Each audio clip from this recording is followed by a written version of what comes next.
মালদার প্রয়াত কংগ্রেস নেতা ও প্রাক্তন কেন্দ্রীয় মন্ত্রী আবু হাসেম খান চৌধুরী ওরফে ডালুবাবুর মরদেহ বৃহস্পতিবার বিকেল ৫টায় কোতোয়ালি ভবনে পৌঁছয়। কলকাতা থেকে সড়ক পথে মরদেহ আসতেই শেষ শ্রদ্ধা জানাতে কংগ্রেস নেতাকর্মী সহ অসংখ্য সাধারণ মানুষের ঢল নামে।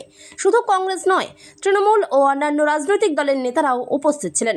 সুজাপুরের তৃণমূল প্রার্থী সাবিনা ইয়াসমিন ও ইংরেজবাজারের তৃণমূল প্রার্থী আশিস কুন্ডু সহ জেলা কংগ্রেস নেতৃত্ব তাকে শ্রদ্ধা জানান। সাবিনা ইয়াসমিন আবেগঘন কণ্ঠে বলেন, ডালুবাবু আমাকে পরিবারের সদস্য মনে করতেন। দল বদলালেও কখনো আলাদা চোখে দেখেননি। অন্যদিকে বিজেপির পক্ষ থেকেও শোক প্রকাশ করা হয়। বিজেপি সাংসদ খগেন মুর্মু বলেন, রাজনীতির জায়গায়, কিন্তু ব্যক্তিগত সম্পর্ক আলাদা। তার মৃত্যুতে আমি গভীরভাবে শোকাহত। সব মিলিয়ে ডালুবাবুর প্রয়াণে দলমত নির্বিশেষে মালদা জেলা জুড়ে নেমে এসেছে শোকের ছায়া। না, আমি দীর্ঘদিন তার সাথে রাজনীতি অন্য দলের সঙ্গে উনি ছিলেন। উনি কংগ্রেস করেছেন, শেষ জীবন পর্যন্ত কংগ্রেসের সাথেই তিনি ওই দলেই থেকেছেন, তার দাদা, বাকি সবাই। কিন্তু আজ আমি তার মৃত্যুতে আমি খুবই শোকাহত। যে রাজনীতির জায়গায় ব্যক্তির সম্পর্ক সেটা হচ্ছে যে একটা আলাদা জায়গা থাকে। তাই তার প্রতি আজকের যে তার যে মৃত্যু, এটা যে ঠিকই এটাকে খুবই আহত করছে। এবং তার পরিবার, বিশেষ করে তার ছেলে, তিনি আজকে এমপি। তো আমরা তার শোকাহত পরিবার, তার প্রতি শ্রদ্ধা আমি জানাচ্ছি, তাদের সমবেদনা জ্ঞাপন করছি। আজ এই মৃত্যুর আমাদের খুবই হচ্ছে যে মালদা জেলার ক্ষেত্রে একটা হচ্ছে যে একটা শোকের ছায়া নামিয়ে এনেছে। যে বিশেষ করে কংগ্রেস মহলে আমি কংগ্রেসের সমস্ত তার হিতাকাঙ্ক্ষী, তার সহযোগী যোদ্ধা যারা ছিলেন, তাদের সবার প্রতি আমি সমবেদনা জ্ঞাপন করছি। এবং ডালু মিয়া, তিনি বিশেষ করে এই এলাকার মানুষের, আবু হাসেম খান চৌধুরী, তিনি দীর্ঘদিন এমএলএও ছিলেন, এমপিও ছিলেন। তার আমি তার আজ তার শান্তি, তার আত্মার শান্তি কামনা করছি। তিনি ভালো থাকুন, যেখানেই থাকবেন ভালো থাকবেন, তার পরিবারবর্গ ভালো থাকুক, আমি তাদের সমবেদনা জ্ঞাপন করছি আমাদের পার্টির পক্ষ থেকে, ভারতীয় জনতা পার্টির পক্ষ থেকে, এবং আমার ব্যক্তিগতভাবে আমি তার পরিবারের সবার প্রতি সমবেদনা জ্ঞাপন করছি। দেখুন, আজকে আমাদের দক্ষিণ মালদা কেন্দ্রের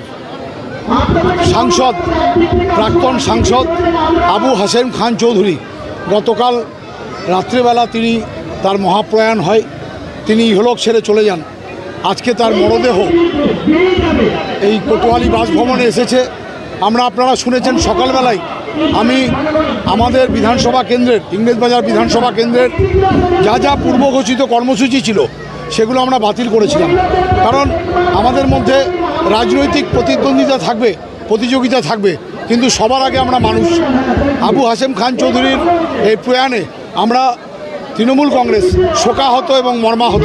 তিনি যেখানেই থাকুন, ভালো থাকুন, এটাই আমাদের প্রার্থনা থাকবে। এই আজকের দিনটাতে আমরা সমস্ত রাজনৈতিক কর্মসূচি থেকে নিজেদেরকে বিরত রেখেছি।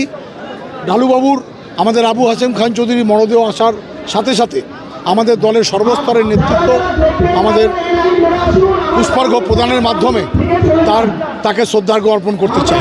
এই বাড়ি থেকেই আপনার রাজনৈতিক জীবন শুরু, সেই বাড়ির এক সদস্য আজ গেলেন। দেখুন, আজ বড়ই দুঃখের দিন। আমরা প্রথমে তো আবু হাসেম খান চৌধুরী দলের এই মালদা, দক্ষিণ মালদা কেন্দ্রের সাংসদ ছিলেন। পরবর্তীকালে তার ছেলে সাংসদ হয়, কিন্তু তিনি ভালো মানুষ ছিলেন। তিনি চলে গেছেন। তার মহাপ্রয়াণে আমরা তৃণমূল কংগ্রেস শোকাহত এবং মর্মাহত।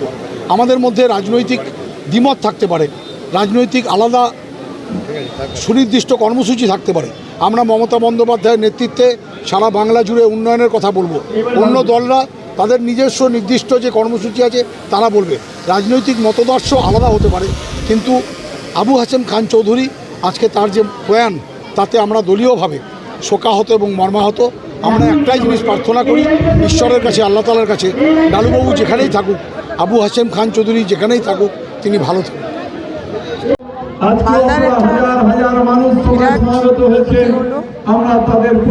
সত্যিকারে আমার রাজনৈতিক করি এই বাড়ি থেকে, এবং আমি তৃণমূলে চলে যাওয়ার পরেও যেটা সব থেকে আশ্চর্যের, যে কোনোদিন উনি আমাকে, আমি তৃণমূলে চলে গেছি এটা কোনোদিন ভাবেনি।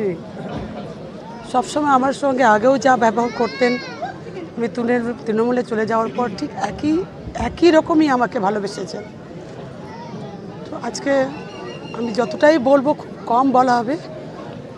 ভীষণভাবে আমরা আজকে মিস করছি। যাই হোক, উনি যেখানেই গেছেন আমাদের সকলের সিস্টেম অনুযায়ী সকলকে আমাদের যেতে হবে।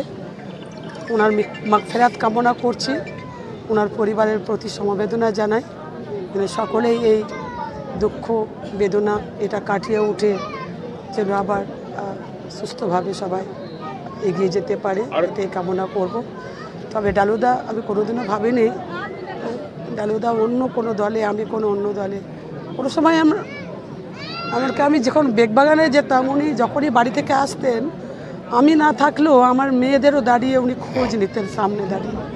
উনি একটা আলাদা মানুষ ছিলেন, যেটা আমি বোঝাতে পারবো না, আজকে আমার ভাষা নেই বোঝাতে পারবো। বলছেন রাজনৈতিক সৌজন্য ডালুবাবু, আমি দেখুন রাজনৈতিক সৌজন্য, আমাকে ডালুবাবা পরিবারের সদস্য মনে করতেন, আমি এটুকুটা মনে করি।